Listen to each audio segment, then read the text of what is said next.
Hi everyone, this is Anushka. Welcome back to my YouTube channel. You are watching Thought World Podcast, and I'm sure a lot of you thought or must be thinking, I hope, that I have disappeared off the face of earth because I haven't been posting here. I've been MIA, and I know I start every single video by apologizing for not paying much more attention to this. But this time, it was an intentional break. The last time I put up an episode talking about things that I hate or people that I can't stand or just disapprove of, it made me realize that maybe I am doing something wrong as well.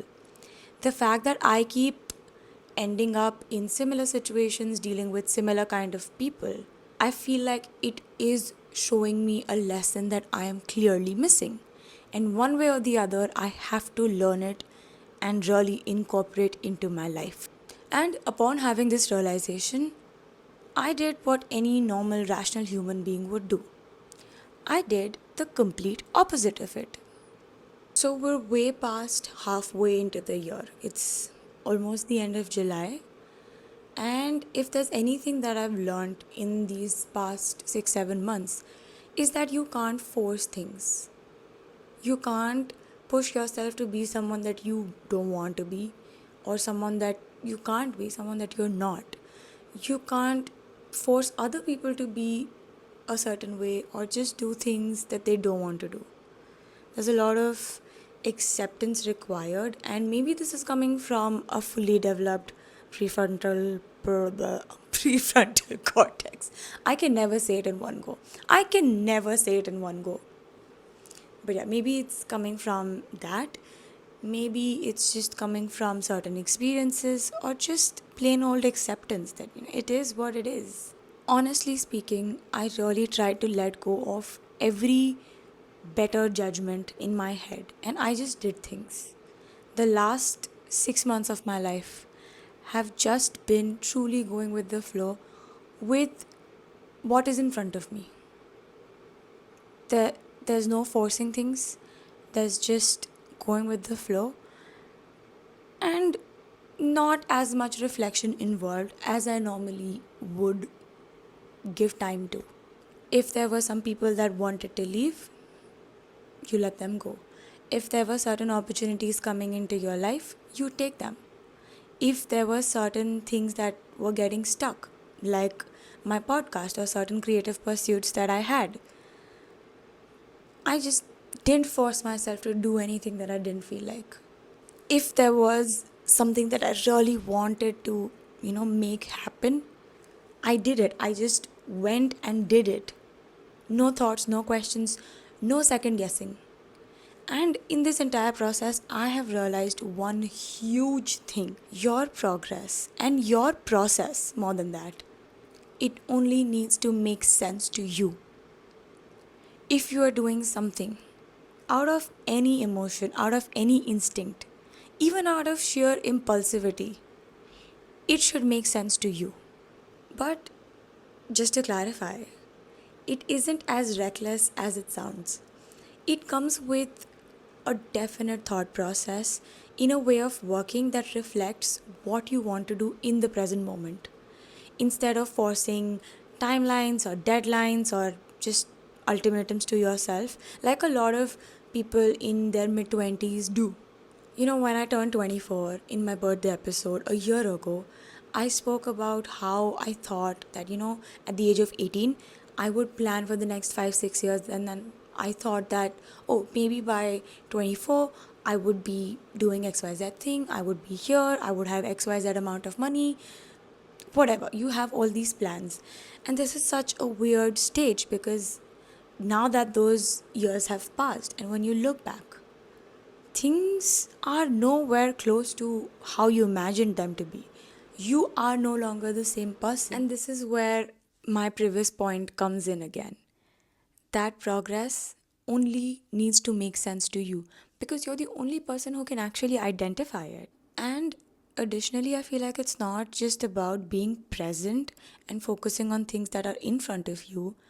One of the greatest things that I have learned in this whole process of just letting things be and doing whatever I want, the way I want it. Sometimes it works, sometimes it Really doesn't. It really backfires because you have no backup plan. You barely have any plan going into a situation or into a project or into a plan, and then you're just blindsided by the consequences. So, yeah, there are times when you're not ready to face the downside of it, but once you let things take their time and give it the space that it needs to kind of unfold the way things do, you feel like parts of you are automatically falling into place. For example, I randomly started going to the gym about 6 months ago. It started off on a whim. In fact, it kind of came from a place of heartbreak, and I was like, you know what? I really need to throw myself into something that keeps me physically and mentally occupied. And I just showed up. I didn't force myself. I didn't, make a lot of lists or like focused on a major diet or anything, or even a workout plan for that matter. 3 months into this process, I was a different person. To everyone's surprise, I had suddenly become this person who is so, not obsessive, but just so focused on making their workout and making their movement a crucial part of their day. From being a person who is really lazy and who would always find excuses to not work out or not eat better, now I have turned into a person who is tracking their protein intake, who is tracking their water intake, who is making sure that they had their alarms set in place so that they could make it to the gym in the morning. It's just how things have worked out. Similarly, this thing has also backfired in certain ways, and I feel a little bad that, I wasn't fully thinking when I was doing those things. There has been a version of me that has been unnecessarily selfish and kind of impulsive, and, this part of me that always acts out when I don't get my way. But a huge realization in this process is that making other people feel hurt is not going to make my pain or my struggle any easier. As I grow up and as I get in a position where I have to take responsibility of certain things as an adult, as a woman, or as whatever, it made me realize that I can't always be winging it. Because the problem with that is not even the lack of planning, it's about what do you do when you lose the motivation to just wing it. So, this tendency always helps when I'm trying to initiate something. But what about the days where I lack the desire or the motivation to show up? The larger point that I'm hinting towards is that throughout your phases, you will face different versions of yourself. Some of them are from the past, some of them are a reflection of who you are right now, and of course, some of them are maybe an image of who you could be in the future, your higher self, your future self.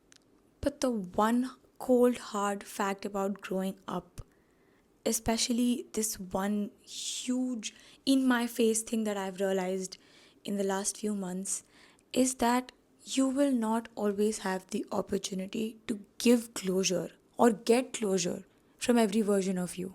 Sometimes it really happens so that you wake up and that part of you is gone. You don't even have to tell yourself something very concretely that no, I am going to be this person from tomorrow or from the next week or whatever. Some part of you just kind of leaves and then might even resurface in similar situations in the future. Even if someone, let's say, who's been sort of a people pleaser their whole life, they don't know how to say no, they don't know how to, set boundaries. They just go with what other people want for them because they don't want to, you know, upset them or hurt them, or they don't want conflict in any way. The first time that they say no, the first time that they uphold a boundary because it doesn't work for them, it's not coming out of any malice for the other person. Simply because you kind of respect your needs a bit more than before. Something physically changes in your brain when you reassure yourself that way. When you tell yourself that no, whatever I'm doing is safe. whatever I'm thinking is coming from a secure place. Because that's the thing about life, and that's the thing even about your physical self. Clarity and understanding doesn't always come in words. It's not always loud. Sometimes it's so subtle that you can even miss it. And that's exactly why it only needs to make sense to you. Sometimes holding your peace and holding your silence is the loudest thing that you can choose to do.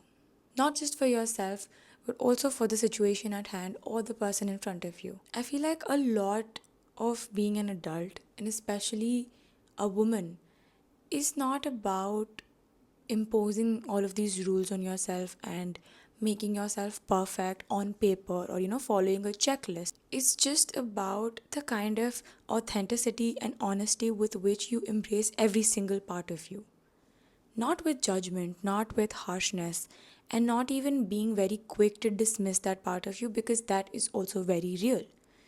Even the more immature side of you, the more reactive, the more emotionally exhausting, demanding, needy, cranky side of you, it's very real. And we've always been taught not to focus on it because it's not convenient, because, I don't know, we just don't consider that a part of us. But sometimes there is beauty in the mess. So, yeah, this was episode 23 of Thought Vault. Thank you so much for tuning in. I'll see you in the next one.